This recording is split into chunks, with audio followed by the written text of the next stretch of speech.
Eu solicitei a Luana hoje, falei, Luana, é possível a gente cantar a música Pai Nosso? Porque eu gostaria muito que a gente cantasse, né, como igreja, venha teu reino, como nós cantamos aqui agora, teu reino vem. E ela falou, já está na lista, pastor, já está no nosso script, nós já vamos cantar. Falei, glória a Deus, é o Senhor testificando. E esse texto aqui em Mateus 6,10 diz assim, venha o teu reino, seja feita a tua vontade, assim na terra como no céu. Venha o teu reino. Essa é a nossa oração, amém? É a oração que Jesus nos ensinou, faz parte da oração do Pai Nosso, e é o nosso clamor nessa noite aqui, nós cantamos isso, venha o teu reino, Senhor, sobre nós venha o teu reino. Mas será que a gente tem a dimensão do que significa isso? O que nós estamos pedindo para o Senhor? O que significa venha o teu reino? O que seria esse reino? E como nós dissemos aqui no título dessa ministração, é um reino de ponta cabeça. É aquela pirâmide invertida. Os valores são diferentes dos valores do mundo. Então, quando você está clamando, venha o teu reino, você está dizendo, muda a minha vida, muda os meus valores, muda os meus princípios, porque esse reino é diferente. Esse reino, ele é antagônico com aquilo que nós vemos hoje na sociedade. E nós vamos estudar, vamos ver um pouquinho essa noite do que se trata esse reino. E do que se trata essa oração que Jesus nos ensinou a fazer, e essa oração que nós vamos fazer novamente aqui, depois dessa ministração nós vamos cantar de novo, essa música e vamos dizer, venha o teu reino sobre nós, Senhor. E algo que nós precisamos entender, que muitas vezes a gente confunde, quando nós falamos de reino de Deus ou reino dos céus, no Evangelho de Mateus usa muito esse termo, né? Reino dos céus, nós às vezes achamos que é algo que está por vir, achamos que é um reino que vai ser estabelecido no céu. Talvez você tenha essa percepção, mas eu quero chamar a sua atenção para que você entenda a diferença entre reino nos céus e reino dos céus. O que o texto está dizendo é que há um reino dos céus, que não se estabelece no céu, mas vem do céu para a terra. É por isso que nós estamos falando, venha o teu reino, vem teu reino, muda tudo, Senhor. São novos valores, são novos princípios, é uma nova mentalidade. É por isso que quando você canta, venha o teu reino, você está dizendo, Senhor, muda tudo. Os meus princípios, meus valores, meu comportamento, aquilo que eu acho que é certo, aquilo que eu acho que devo fazer. Agora eu quero assumir o teu reino. E quando nós falamos de um reino, nós estamos falando de um rei. E muitas pessoas, em muitos momentos, desejam um rei. E dizem que querem o rei. Mas eu preciso dizer para vocês, a gente precisa entender isso, que não é possível nós termos o rei sem aceitarmos o reino dele sobre nós. Não é possível que a gente desenvolva um relacionamento com o rei sem que a gente esteja disposto a assumir também um compromisso com o reino dele. Porque onde está o rei, ali está o reino. Quando nós cantamos, venha o teu reino, nós estamos dizendo que eu desejo assumir os seus valores, os seus princípios. Portanto, não é um reino nos céus, é um reino dos céus, que vem do céu para a terra e se estabelece entre nós. É por isso que nós vamos cantar isso com muita força daqui a pouquinho, nós vamos dizer, venha o teu reino. Estabelece os valores, estabelece os princípios do céu, na terra, na minha vida, na minha família, no meu casamento.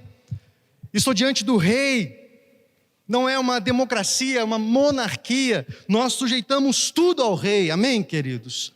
E se você está disposto a entregar tudo ao rei, você está dizendo que está disposto e disposta a assumir os compromissos que o reino determina para mim e para você.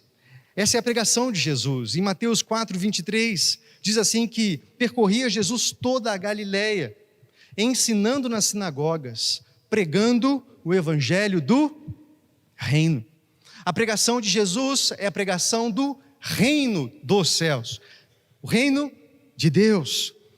Lá no Sermão do Monte, nós vamos trabalhar melhor nas próximas semanas o Sermão do Monte, mas aqui a gente já dá para perceber que é de fato um reino invertido, um reino de ponta cabeça. No Sermão do Monte, que está lá em Mateus, no capítulo 5, vai dizer que o maior é o menor, que o primeiro é o último, que subir é descer, que descer é subir, que o custo alto é barato, mas que o barato é o que é caro. Está dizendo que esse reino, ele excede a lei. Então ele diz que se alguém te fere num lado, numa face, você precisa dar a outra face. Você concorda que é um reino de ponta cabeça? Porque o mundo diz o quê? Se alguém feriu numa face, você senta a mão na lata do outro lado dela. Não é mais ou menos assim? Se alguém pisou no seu pé, você pisa no dela também. Se alguém não fala com você, então eu também não falo com ela. Não é assim? Se alguém falou mal de mim, então agora que eu falo mal dela mesmo. Esse reino, quando você está dizendo, venha o teu reino, você está dizendo, eu desejo assumir esses novos valores. Eu desejo assumir, eu abro mão desses princípios, desse reino terreno, para assumir os princípios do reino dos céus. Olha o que ele diz lá no Sermão do Monte, que nós precisamos amar os inimigos. Olha que doideira. É invertido ou não é esse negócio? O que o mundo diz para a gente fazer com os inimigos? Fala também para que a gente tem que orar pelos que nos perseguem. O que o mundo diz para fazer com que nos perseguem? Persegue também, não é? Dá o troco, revida. Não engole sapo não, fala mesmo, solta os cachorros, larga de ser bobo. O reino invertido dos céus vai dizer que nós precisamos amar os inimigos, orar pelos que nos perseguem. Está dizendo que as leis desse reino, desse reinado excedem a lei da Torá, porque a Torá diz, não matarás. Mas aqui, no Sermão do Monte, o Senhor está dizendo que se você se irar contra o seu irmão, você assassinou ele no seu coração, e você cai também nessa lei de não matarás. Está dizendo que o adultério é muito mais do que você se envolver com outro homem ou com outra mulher. Se você olhar com intenção impura para alguém, você está cometendo adultério no seu coração, com ele e com ela. Esses são os valores, os princípios do reino dos céus, que são muito mais profundos, muito mais desafiadores do que você pode imaginar. E hoje nós vamos ver, de fato, como é que nós podemos assumir esse compromisso com o reino dos céus. Será que você imagina aí no seu coração como é que você pode assumir isso? Isso aqui é desafiador para você, sim ou não? É desafiador para mim também, porque eu não sei se você sabe, mas pastor também tem umas tretas, e a gente também tem que aprender a perdoar, não é verdade? E na verdade a gente só tem que aprender a perdoar perdoando, passando por tretas, por ofensas, e a gente também é ofendido, sim ou não? E a gente precisa dar a outra face, a gente também é desafiado nisso, e eu estou no mesmo lugar que você, buscando crescer nesse lugar, para que o reino dos céus realmente se estabeleça. Mas eu queria chamar a sua atenção para que você de fato entenda que quando você canta isso, ou ora, como Jesus te ensinou no Pai Nosso, venha o teu reino, é algo muito mais profundo do que uma oração de boca para fora. Você está dizendo, muda os meus valores, muda os meus princípios, muda a minha maneira, lembra que a gente fez uma pregação aqui, colocou o óculos, e a gente falou que é a cosmovisão do Evangelho. É a forma como o Evangelho enxerga as coisas. Não é mais a forma como você enxerga essas coisas. É um reino de ponta cabeça. E quando você entende esse reino, isso causa uma revolução na sua vida.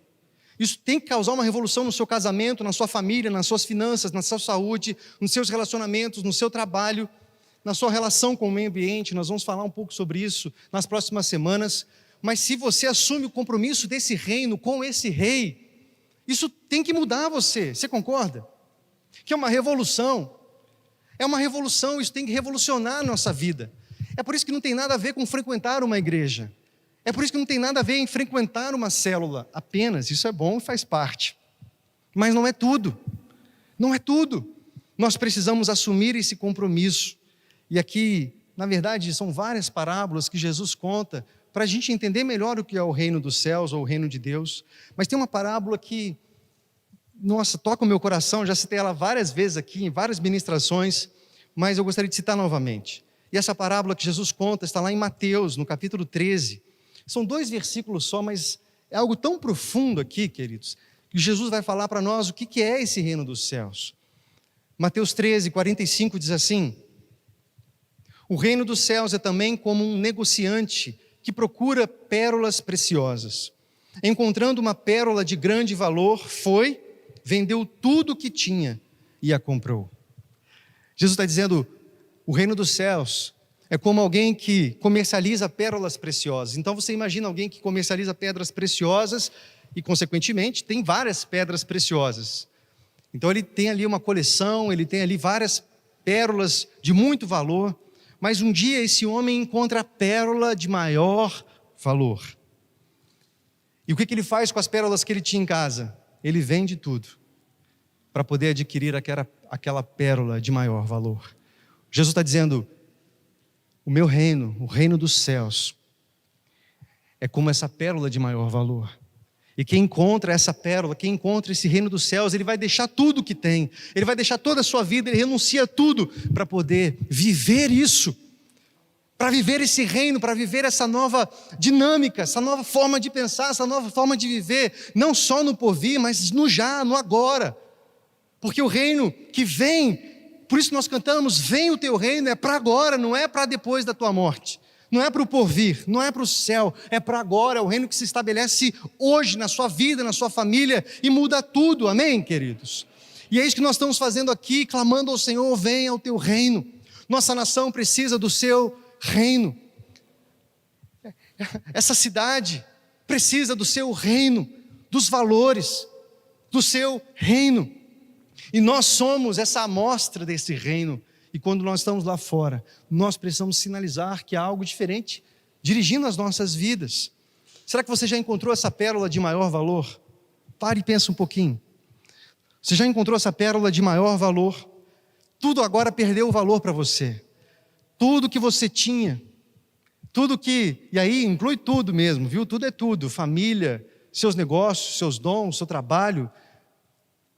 E você percebe que existe algo muito mais valioso, essa é a pérola de maior valor. E você deixa tudo para viver esse reino, para viver o reino dos céus. Jesus não escondeu que para que a gente pudesse viver esse reino, e é sobre isso que eu gostaria de falar mais profundamente com você, como experimentar o reino.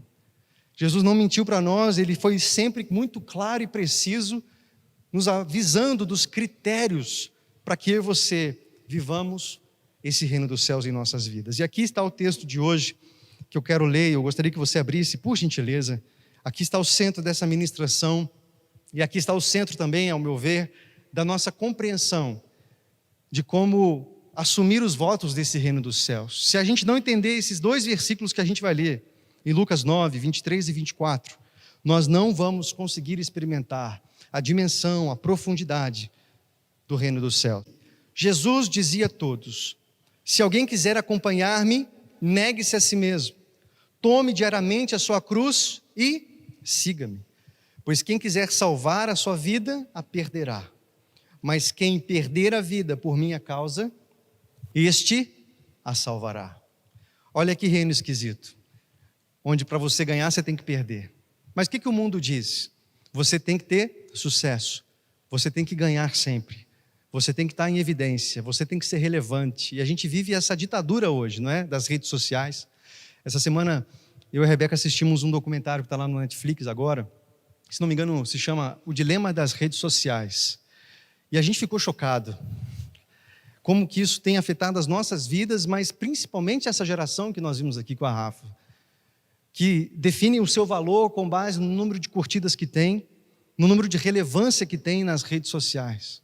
Isso tem pautado essa geração e aumentado o número de doenças emocionais, inclusive, nós estamos no Setembro Amarelo, aumentado o número de suicídios em crianças, pré-adolescentes, que veem o seu valor se esvaziando por causa do que dizem nas redes e por causa do que elas são ali naquele lugar. Nós precisamos entender que existe um reino que muda tudo. Que muda os nossos valores, que muda a nossa vida, que muda completamente a nossa história. E Jesus apontou o caminho. E esse caminho não é fácil. Ele disse, se você quer ganhar, você tem que perder. Se você deseja adquirir, você precisa abrir mão de tudo. Se você deseja me seguir e entrar nesse reino e assumir esse reino, você precisa negar si mesmo, tomar diariamente a sua cruz. E aí sim, você me segue. Tem uma Bíblia chamada Bíblia A Mensagem. Quantos aqui já ouviram falar dessa mensagem? Alguns já ouviram. É uma versão bem contemporânea de um pastor chamado Eugene Peterson. E eu vou ler para você como é que ele traduziu. Não é uma tradução literal, obviamente, mas ele faz uma tradução da Bíblia inteira de forma bem contemporânea, assim, de uma maneira bem fácil assim, de entender. Então ele fala de Mateus 16, 24, que é a mesma referência desse Lucas 9, olha só como ele traduziu esse texto. Quem quiser seguir-me tem que aceitar minha liderança. Quem está na garupa não pega na rédea. Eu estou no comando, não fujam do sofrimento, abracem-no, sigam-me e eu mostrarei a vocês como agir. Autoajuda não é ajuda de jeito nenhum. O autossacrifício é o meu caminho, para que vocês descubram sua verdadeira identidade. Bem contemporâneo, né? Mas talvez ajude você a entender. Ele está dizendo, quem está na garupa não está dizendo para onde vai. Já entregou a direção para outra pessoa. Seguir a Cristo, é isso que Jesus está dizendo, negue-se a si mesmo. Entra no carro e deixa que Ele guie você, mas Ele vai guiar você por caminhos que talvez você não gostaria de trilhar. E muitas vezes esse é o nosso problema, porque a gente vive um evangelho, um ambiente religioso, hedonista, que conversa com a cultura do reino do mundo que nós vivemos, onde nós temos que ter prazer na igreja, onde a pregação tem que me fazer feliz, onde as músicas precisam me dar satisfação. Então, nós procuramos um lugar que nos dê um conforto emocional. E nós não gostamos de ser confrontados, nem aqui no púlpito, na pregação, muito menos na célula, ou com algum amigo, um discipulador, uma discipuladora que caminha conosco e nos diz, olha, isso está errado na sua vida. Vamos trabalhar isso, vamos orar e vamos vencer. Quais são as áreas da sua vida? E aí tem confronto, tem momentos difíceis ali, nós não queremos, nós vivemos um tempo em que nós queremos sempre prazer. E o mundo diz isso para você. Não se compromete. Para que se comprometer? Os relacionamentos são assim hoje, descartáveis. O Bauman falava dessa sociedade líquida. Tudo é líquido. Aquela solidez dos relacionamentos foi embora. Hoje as pessoas separam por qualquer coisinha. Estão se separando. Ou ameaçam separar. E trocam. Simplesmente vão para outros relacionamentos. Por quê? Você não tem que ter compromisso. Você tem que ter prazer. Então, se essa outra pessoa te dá mais prazer, ou te faz mais feliz, cara, vai. Se essa outra igreja te faz mais feliz, ou te dá mais prazer, pega menos no seu pé, muda, vai. É melhor para você.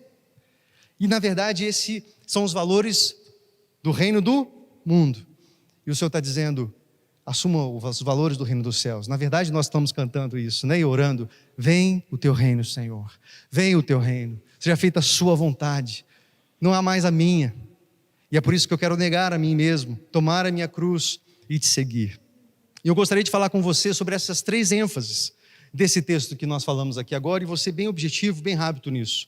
A primeira ênfase que esse texto nos dá é negue-se a si mesmo. Se você deseja, querido irmão e irmã, provar desse reino dos céus, desse reino do nosso Senhor, você precisa aprender que só existe um caminho. E Jesus falou que é apertado, que é estreito esse caminho, é apertado esse caminho que conduz à salvação. Você precisa negar a você mesmo. O que significa negar a si mesmo? É abrir mão, mortificar a sua própria vontade, é se submeter à vontade de Deus. E nós, o tempo inteiro, somos desafiados nesse sentido, porque o Evangelho diz, perdoa. Mas alguém ofende a gente fala o quê? Eu não perdoo e não quero saber. É assim ou não é, queridos? Nós somos turrões, nós queremos assumir a nossa vontade, mas Jesus está falando, se você quer provar do reino dos céus, nega a sua vontade. Se o Evangelho está dizendo que tem que perdoar, então é para perdoar. Você está na garupa, você não decide para onde você vai. Percebe que se você deseja o rei, você precisa, vem um pacote junto que é o reino. A gente às vezes só quer o rei, né? Só quer o rei, mas o reinado dele, nós falamos, custa muito. Lá em João, no capítulo 6, no verso 66, tem algo assim muito curioso, que são pessoas que estavam ouvindo Jesus falar e pregar, e eles falam, puxa, esse discurso é muito duro, esse discurso é muito pesado, e o texto é muito claro, a Bíblia é muito sincera, né? Diz que esse pessoal começou a ir embora. Porque eles falaram, duro é esse discurso, quem é que pode ouvir isso, Jesus? Isso é muito difícil, esse caminho é muito apertado. E de fato é, porque o nosso ego, ele quer prevalecer, ele quer fazer a vontade dele, ele quer controlar as coisas. Mas se você deseja realmente assumir esse compromisso com o reino dos céus, você precisa aprender que só há esse caminho de negar a você mesmo. Tem uma frase que eu li e me chamou muita atenção, de um evangelista lá do século XVIII, chamado George Miller. E ele tem um testemunho maravilhoso. Nós falamos da Esther Rankin, na semana passada, e hoje eu quero trazer o testemunho desse homem, George Miller. No século XVIII, a história diz que esse homem cuidou de cerca de 10 mil órfãos. Você sabe que nesse século XVIII, a Inglaterra estava passando por uma revolução industrial, era um momento de caos na sociedade, e existia muitos órfãos. E ele percebe, e ele começa a construir orfanatos, e ele entrega a vida dele para ajudar essas crianças. É um testemunho maravilhoso, e olha só essa frase que esse homem diz: houve um dia em que eu morri para o George Miller, suas opiniões, suas preferências, seus gostos, suas vontades, para a censura ou aprovação de parentes, irmãos da fé, amigos, e desde esse dia, estudo somente para apresentar-me aprovado diante de Deus. Esse homem entendeu o que significa negar a si mesmo. Será que você entendeu isso, querido? Que esse é o único caminho que te conduz ao reino dos céus, negar a você mesmo. Eu quero te perguntar essa noite, você está disposto a negar a você mesmo? Sabe, tirar realmente a mão do volante e falar: Senhor, dirige a minha vida. Eu parei de tentar ir para onde eu quero, de decidir o que eu vou fazer, para onde eu vou, e eu quero te dar todo o controle. E quanto mais você morre para você, mais o Senhor vive em você. Lá em Gálatas 2, no versículo 20, o apóstolo Paulo fala exatamente isso. Ele diz: já estou crucificado com Cristo. Portanto, já não sou eu mais quem vive, é Cristo que vive em mim. E ele diz: e esse viver que agora eu tenho na carne, eu vivo pela fé no Filho de Deus, que me amou e a si mesmo se entregou por mim. O apóstolo Paulo diz: eu considero tudo como esterco, como perda, como refúgio, pela sublimidade do conhecimento de Cristo Jesus, meu Salvador. Eu abro mão de tudo para conhecer mais do Senhor. Eu encontrei a pérola de maior valor. É isso que significa. O reino dos céus é como esse comerciante. E se você deseja provar essa pérola de maior valor, você precisa abrir mão de outras pérolas que você tem. E isso é muito sério, nós vamos ver isso o tempo todo na Bíblia. E eu vou falar um pouquinho mais para você. Mas o segundo ponto aqui, a segunda ênfase desse versículo que nós lemos é: tome a sua cruz. O que significa tomar a cruz? Cruz é um instrumento de vida, ou não? O pessoal que pegava a cruz ia para o parque de diversão, ia dar uma volta com a cruz. Quem estava carregando a cruz ia acontecer o que com ele? Ia morrer. Quando Jesus está falando, cada um tome a sua cruz. Jesus sabia o destino dele, porque aqui ele não tinha ainda, claro, sido crucificado, mas ele sabia que o destino dele era a cruz, porque só há um caminho para que a gente prove da ressurreição e da glória: a morte. Se você deseja provar da glória, provar da bênção, da ressurreição, a bênção do reino dos céus, você precisa aprender a compartilhar também da morte de Jesus. É isso que ele está dizendo aqui. O nosso ego, ele busca o que? Satisfação, ele busca paz, ele busca alegria, ele busca harmonia, ele busca sucesso. Mas a cruz fala de sacrifício, de abnegação, de doação, de entrega do tempo, de entrega dos recursos. Fala de sofrimento, fala de caminhar a segunda milha, fala de ir além. E às vezes nós não queremos isso. Às vezes nós temos dificuldade para fazer o básico, para orar todos os dias, ter a nossa leitura bíblica todos os dias, ter o nosso tempo de devocional, nosso tempo de comunhão com o Senhor. Nós temos tempo para tudo, para tantas coisas, mas nós somos negligentes tantas vezes quando se trata do reino dos céus. Nós precisamos olhar para nós e fazer essa pergunta: será que a gente tem entendido isso?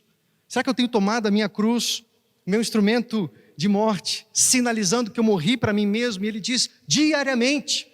Se você morreu para você mesmo ontem, parabéns, mas hoje é necessário também. É por isso que ele faz essa ênfase: todos os dias. E queridos, nós precisamos pensar nisso, porque todos os dias nós somos confrontados, a nossa fé é confrontada, os valores do Senhor em nós são confrontados, para ver se você realmente entendeu, porque você ouve uma pregação domingo, você ouve uma pregação na célula, você ouve na terça-feira, você abre o seu YouTube e ouve uma palavra, você ouve tantas palavras, mas será que a gente tem praticado isso? Nós queremos o rei, cantamos para o rei, mas será que a gente deseja o reino? Será que a gente entendeu que esse reino é de ponta cabeça? Você está disposto a transformar os seus valores, a sua vida de ponta cabeça para provar nisso? É por isso que nós vemos tantos confrontos na Bíblia. Jesus confronta aquela mulher samaritana lá em João no capítulo 4. Nós falamos sobre ela recentemente, confrontando os relacionamentos que ela tinha. Jesus confronta Nicodemos em João no capítulo 3. Um mestre da lei, alguém que sabia toda a Torá, mas o Senhor confronta dizendo, você tem que nascer de novo. Você tem que nascer de novo. Confronta, e existe um confronto também lá em Mateus, no capítulo 19, do jovem rico. Você talvez se lembre desse confronto. O menino chega diante do Senhor, bom mestre, o que eu faço para herdar a vida eterna? Jesus diz para ele, primeiro já fala, por que você está me chamando de bom? Bom é só um, é o Senhor. Cumpre os mandamentos e viverás. E aquele menino fala para Jesus, mas isso eu já faço desde a minha adolescência, eu faço isso, né, de trás para frente. E aí Jesus, olhando no coração, e o Senhor olha o nosso coração, ele vê que existia um amor, um apego ao dinheiro no coração daquele menino, então ele diz, vai, vende tudo que você tem e dá aos pobres. O texto diz que aquele menino, aquele jovem, ele dá meia volta e vai embora, porque foi uma palavra pesada demais. E se Jesus pedisse para que você vendesse tudo que você tem e fosse embora para a Índia pregar o Evangelho? Não, Senhor, eu estou construindo uma casa. Não, Senhor, eu estou trabalhando, estou juntando umas economias, eu estou fazendo isso e aquilo, eu tenho meus projetos, sabe como é que é, né, Senhor? Então vem, passa depois que não vem estragar meus planos. E às vezes parece que Jesus é um estraga-prazer, já tiveram essa percepção? Às vezes, né, a gente ouve testemunhos assim, eu era feliz, eu estava fazendo isso e aquilo, mas depois da minha conversão, agora eu não posso fazer aquilo, eu não posso fazer aquilo outro. Jesus parece que é um estraga-prazer na vida da pessoa, né? Ela parece que não encontrou essa pérola de maior valor. Tudo agora perdeu o valor, porque ela encontrou aquilo que é mais valioso, aquilo que é mais importante. E se o Senhor te pedisse algo, como pediu para Abraão, filho dele? Vai lá, sacrifica seu filho, eu quero ver seu coração. E se o Senhor te pedisse algo que para você de fato tem muito valor, mas ele percebesse que isso, que você colocou sua esperança, sua identidade, isso se tornou um ídolo no seu coração. Ele pode fazer isso, ele está confrontando a gente. Em Lucas 9 nós vemos várias pessoas dizendo que queriam seguir a Jesus, vários candidatos a discípulo. Um deles fala, Senhor, tudo bem, eu quero te seguir, mas primeiro deixa eu sepultar meu pai. E Jesus diz para ele, deixa os mortos sepultarem seus próprios mortos.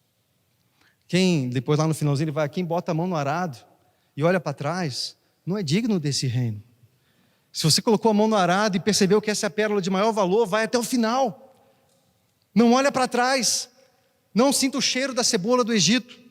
Lembra do povo de Israel que foi liberto, viu milagres, o mar vermelho se abrindo, algo poderoso acontecendo, mas eles começaram a sentir saudade do Egito, saudade da escravidão. E eles são punidos pelo Senhor por esse comportamento, pela rebelião, pela reclamação, pela murmuração. E talvez o nosso coração se encontre num lugar como esse. Em Lucas 14:33, Jesus, com muita sinceridade, diz, todo aquele dentre vós que não renuncia tudo quanto tem, não pode ser meu discípulo. Meu irmão, o reino dos céus é de fato maravilhoso e é de ponta cabeça. É o reino do nosso rei, Jesus.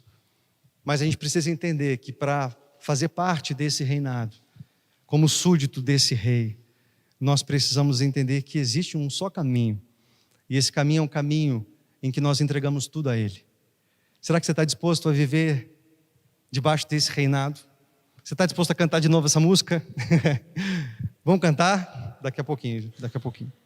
Já estou terminando. Nós vamos cantar. Mas vamos cantar agora sabendo que você está cantando de verdade assim, venha o teu reino, Senhor. Eu estou entendendo que eu preciso mudar meus valores. Tem pessoas na minha lista que eu não consigo perdoar. E o Senhor está me desafiando a ir além. E a oração que a gente precisa fazer é misericórdia, Deus. Porque eu não me enquadro nisso hoje. Mas eu preciso me enquadrar e eu quero que o Senhor me ajude. E essa é a oração É essa oração que o Senhor deseja ouvir de mim e de você. Senhor, tem misericórdia de mim. Me ajuda, porque eu quero estar debaixo desse reinado. O Senhor é a minha pérola de maior valor. Eu me coloco diante do Senhor, me ajuda a mudar a minha história, a mudar os meus valores, a mudar meu casamento, meus relacionamentos, a forma como eu trato o meu dinheiro, a forma como eu trato o meu tempo, a forma como eu trato a minha saúde, a forma como eu trato o meio ambiente, a forma como eu trato todas as coisas ao meu redor. Me ajuda, Senhor, abre meus olhos. E essa é a nossa oração, porque viver diante dos valores do mundo não tem desafio nenhum. Não tem desafio. Ele só quer o seu prazer. Mas aqui só quer o seu sacrifício. É um lugar onde nós encontramos a nossa cruz. E em terceiro lugar, a terceira ênfase é siga-me. Se você negou a você mesmo, se você tomou a sua cruz, agora é hora de me seguir. É onde nós realmente deixamos tudo. E seguir a Jesus exige essa prontidão ao chamado, ao desafio de estar diante dele, o seguindo como discípulo e como discípula. Eu quero que você entenda, não existe nenhum privilégio maior do que servi-lo na história, do que provar do reino dele aqui e agora, porque vai chegar um dia em que nós estaremos diante dele e vamos ouvir: parabéns, servo bom e fiel, foste fiel no pouco, sobre o muito te colocarei, entra no gozo do seu Senhor. Você experimentou do meu reino lá na terra, agora você vai provar desse reino preparado para vós desde a fundação do mundo. Que momento maravilhoso, que momento especial. Mas nós vamos provar isso com base na forma como nós vivemos hoje. É possível agora, termino com essa pergunta: é possível ser um cristão sem se comprometer com essas exigências do reino? Vou repetir essa pergunta e queria que você pensasse para a gente finalizar. É possível ser um cristão? É possível se dizer cristão ou frequentar uma igreja e dizer que segue a Jesus sem se comprometer com essas exigências do reino dos céus? O que você acha? É porque muitas vezes nós sinalizamos, como pastores, como igreja, que é possível ser cristão sem ser discípulo, que é possível ser cristão sem assumir os compromissos do reino dos céus. A gente convencionou de que ser cristão é suficiente. Você frequenta uma igreja, você é arrolado no hall de membros, você dá seu dízimo, você é fiel com a sua oferta, com os seus dons, você trabalha nos ministérios e beleza, é isso mesmo. Agora vive do jeito que você quiser lá fora. Pode viver na promiscuidade, pode o seu namoro com a fornicação, pode, não tem problema. Pode beber, pode fumar, pode, não tem. Agora está mais light. E é esse evangelho light que nós vivemos. E a gente enquadra a performance, o exterior, enquanto o Senhor está olhando o nosso coração. Não é possível, querido, ser um cristão sem ser discípulo.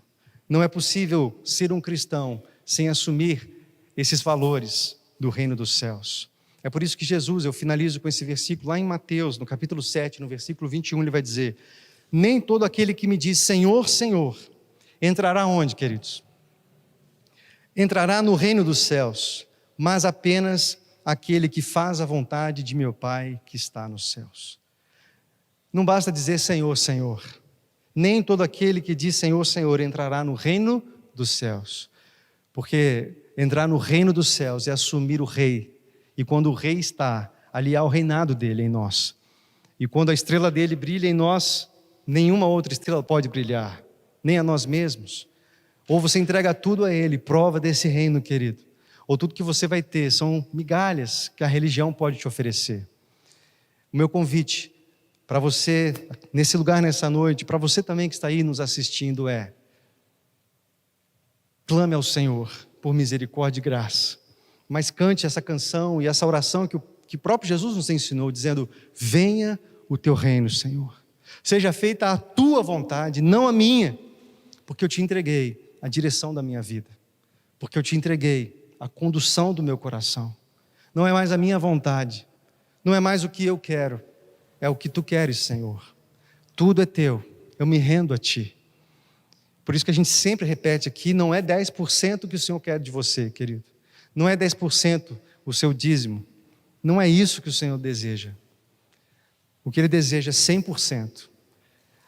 Porque se você devolver os 10%, mais os 90%, você é dono do seu nariz e faz o que você quiser, sem honrar o Senhor, sem perguntar ao Senhor se isso honra o nome dEle. Não vale. O Senhor deseja 100% de mim e de você, para que a gente possa, de fato, experimentar o reino dos céus, que é um reino invertido, e nós vamos, nas próximas semanas, falar mais sobre isso. Mas eu gostaria de convidar você a ficar em pé, chamar o Ministério de Louvor aqui também, e eu gostaria que a gente cantasse novamente essa canção.